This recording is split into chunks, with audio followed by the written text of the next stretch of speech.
Gents, I just want to pause the episode for a moment to let you know about the Strong Men of Value Academy.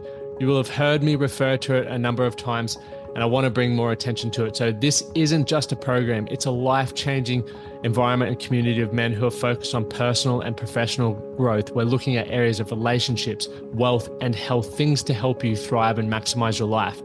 Imagine having bi-monthly one-on-one coaching sessions with myself, weekly group coaching calls, and an incredible brotherhood of high achievers by your side. Now, we're diving into resilience, leadership, and holistic growth to not just succeed in your career, but to thrive in your health and your relationships. Your journey to greatness, it starts here. So join the movement and you can apply for the Strong Men of Value Academy. You can head to themanthatcanproject.com to find out more. The Man That Can Project podcast, a podcast empowering career-driven men to live more fulfilling lives. We are here to challenge your beliefs, redefine success, and talk about the important stuff in a relatable way. Don't forget to subscribe and leave a review. My name's Lachlan Stuart. Let's get into it. Welcome back to the Man That Can Project podcast.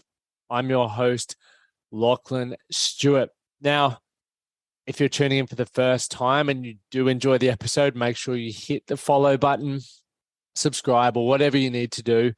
And please leave a rating. Every time you leave a rating, it's what we need to get bigger guests on the show.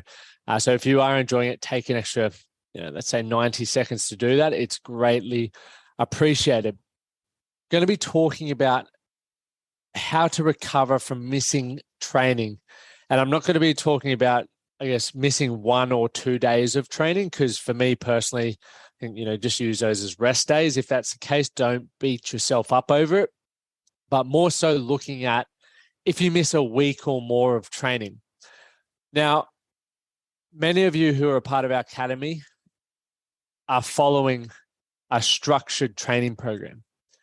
And if you aren't following a structured training program, this episode may not be as valuable to you, but it may, inspire you to get a structured training program, just because I believe what you track, what provides opportunity for you to grow, and has a specific outcome you're working towards, is going to be most beneficial for you based on what that goal is. If you're just going into the gym for the sake of going into the gym, that's absolutely better than nothing. Don't get me wrong. But if you struggle with motivation or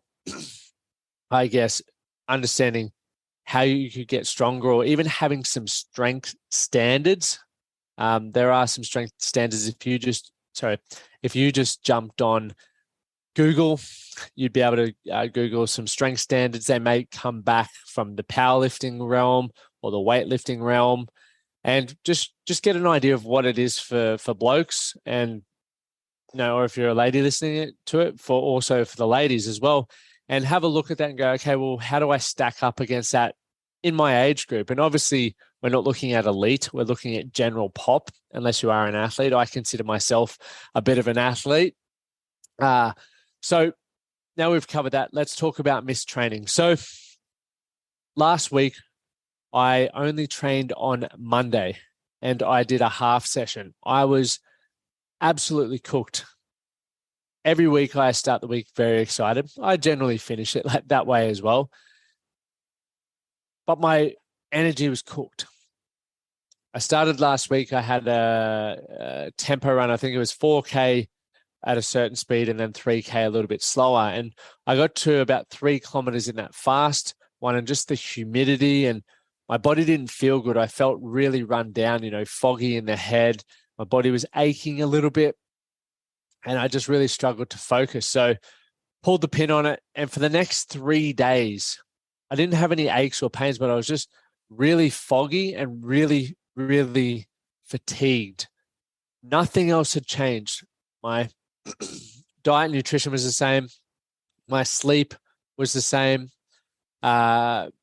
Pretty much my routine, to be fair, was the same.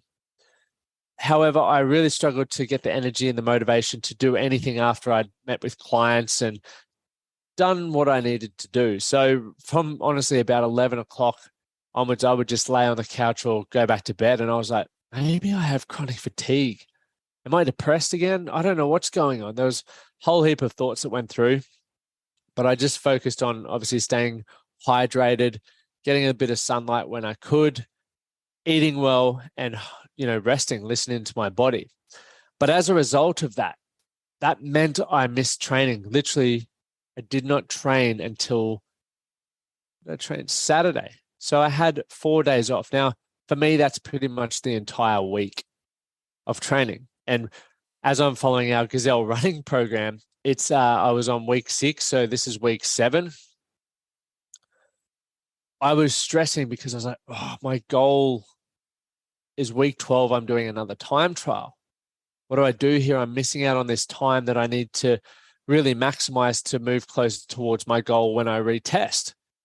And I felt lazy. It was really hard for me to switch off because all I wanted to do was get out and follow that program. Right? The motivation wasn't missing. I have a goal. I was really focused to do it, and I had the plan to do that. But obviously, I physically couldn't. So when you miss a week of training, the first thing to ask yourself or get clear on is, why did you miss the training? Was it because, one, you may have been on holiday? Secondly, you may be like I was, you may be sick or run down. Thirdly, maybe motivation. Fourthly, time. And really, time for me is just it's not a priority for one, or you've just not done what we do in the academy and scheduled your week on a Sunday or a Friday afternoon for the week ahead so that you can get things done that are important to you.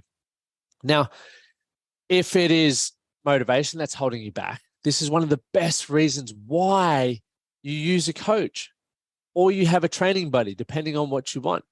Because when you're held accountable by someone, or when you have a commitment to someone, you're not going to let yourself off the hook, right? If it's raining outside and cold and you have to get up and train early in the morning, and you know that your mate John is going to be at the gym, or you know that your trainer John is going to be at the gym, you're not going to hit snooze. Or I'd hope you would. You're less likely to hit snooze and cancel. You're going to go, I have to go. John's already made his way in there. I need to be there. And when you get in there, 9 times out of 10, you have a brilliant bloody session. You're like, I'm glad I got myself in there. The hardest part is getting started. But regardless of what the reason is behind why you miss a week of training, the next steps is, what do you do? Do you restart your program completely? Do you start or just dive straight back into where you would be had you not missed it? Or do you go back to the week that you missed? Now, depending on what your goal is, and I would also say depending on where you're at in the training cycle. So now if you're on week 2, you could probably restart it, right? It's not going to impact you too much. You won't have seen too much progress after a week. So you probably, you could restart. But if you're on, say, week 6, or for me, mine is a 12-week program, I'm crossing the halfway point. For me, I don't want to restart. I have a goal for 2023 that I'm ready to rip into, and I have a deadline that I want to achieve this goal by. So for me, I had 2 choices. I go back and restart week 6 and just push my goal a week, or I dive into week 7, okay, and maybe so I'll cover that in a moment. And I still work towards the goal, knowing that I'm a week of training down. 1 through I was, knackered, and I also missed the training. So I've, not prepared as best as I could for the outcome. So I guess when we get to the outcome further on down the track, I can't be as disappointed and hard on myself because my preparation wasn't as, ideal as I'd planned it to be. But regardless of which option you choose, because the training volume is generally a bit more challenging the further you are into a program, unless you're hitting a deload week, you need to take it a little bit easier on that first 1 to 2 sessions back. Your body, for me today, I got back out there and ran. And physically, I felt phenomenal. Obviously, having the energy back, it was always going to feel better than how I felt last week. But mentally, it was a challenge, right? It was muggy. And there was a little bit of mental resistance around the pace that I was running. I was like, I don't think I can hold this for that long, even though previously I had been. So I was battling with my head a little bit there. I'd also made the commitment prior to starting the session around I would drop my pacing a little bit because I wanted to ease back into it. So I didn't, I guess, burn myself out for the rest of the week's training. I felt that good that I tacked on another session with my mate, and I still feel good because I'm back to roughly where I was. I was still eating well. I've had my protein, had a little nap, got some sunshine, did all the things right. So I feel like I'm back on track. So diving back into tomorrow, right? I am on week 7. So I skipped a week of training. But I have an idea and I guess a trajectory of where I should be at this point in the training. And the cool thing about, I guess, having a older training age, and the training age is how long you've been doing a certain specific training. So your weightlifting age, it could be your running age, just your experience in the gym. Some of you are just getting in there for the first time, so your training age may be under 3 years old. For myself personally, I've been training with coaches, etc., since I was about 10. I'm 31 now, so my training age is 21. So the beautiful thing about that is I have a greater understanding of my body physically, my benchmarks, I guess, where I maybe am strength-wise, aerobically, various different modalities from rower to skier to running to all of those sorts of things. And that's a cool thing. And one thing that I'm really excited for you guys as you're embarking or continuing on your fitness journey and your physical fitness journey is that you get to understand more about yourself. And as you get older, right, by the time you're 60, 70, 80, you're going to have so much experience and I guess knowledge around how your body operates and moves that, well, hopefully you don't really lose too much. You're one of those strong older people who has a great understanding of their body, and that's where we would love you to be. So what I would love you to think about is this. Don't allow the fact that you miss a week of training to derail you. Firstly, to summarize, don't allow it to derail you. Secondly, become aware of why you skipped training. And is there something else that you need to address first? Is it you need to find a way to be held accountable, right? Whether it's with a coach, a training buddy, something like that. Thirdly, you look at, okay, well, am I tracking? Thirdly, once you've got back into that, it's what's the end goal? Review. Did you have a specific deadline? For some of you, you may be training for a race, right? A marathon, a triathlon, a CrossFit competition, whatever it may be, and you can't move that date, which means you probably have to stick to the week that you're on and just miss that week of training, but be mindful of easing back into it. But if you're in complete control and you're like what I'm doing at the moment, I'm in the middle of a 12-week PB or 5-kilometer program, which you guys can actually purchase called the Gazelle. But for that one, it's like, well, I could go back to week 6 or I could do week 7. And I'm personally choosing to miss week 6 and do week 7 because I do want to still do my time trial on the date that I set based on things that are going on in my life. So that's a personal decision there, but don't allow it to derail you. If you have any questions around this one or any things that I may not have covered, I did my best to brain dump. I'll just check. I covered everything there. Yeah, pretty much covered everything I wanted to. I hope you enjoyed this short, sharp episode.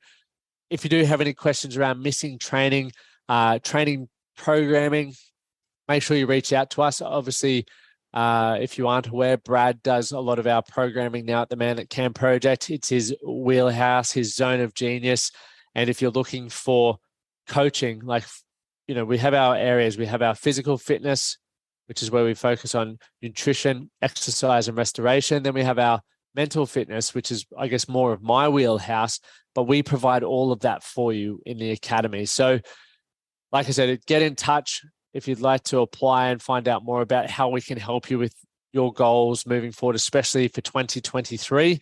We look forward to speaking to you. You can head over to thementhatcanproject.com/strong men of value, and we'll chat to you there. Thank you guys for tuning in. Remember, hit that follow button, leave a rating and review, and we'll see you for Monday's episode. Thank you for listening to the Man That Can Project podcast. My name is Lachlan Stuart, and I hope you enjoyed this episode and found it helpful. If you did, please take a moment to rate and review the Man That Can Project on your favorite podcast platform. And don't forget to subscribe to stay up to date with our newest episodes. We'll see you again next time.